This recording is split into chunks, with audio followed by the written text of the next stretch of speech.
জঙ্কু সাহেব ওর মাথায় কোনো চুল নেই, ওকে আমরা চুল বানিয়ে দিব।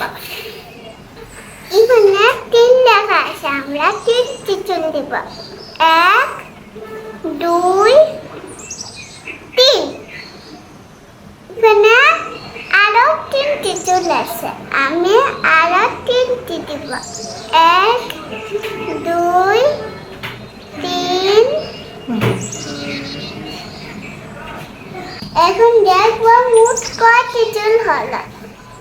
1 2 3 4 5 6 6টি। এখন আমরা এখানে 6 লিখব। 6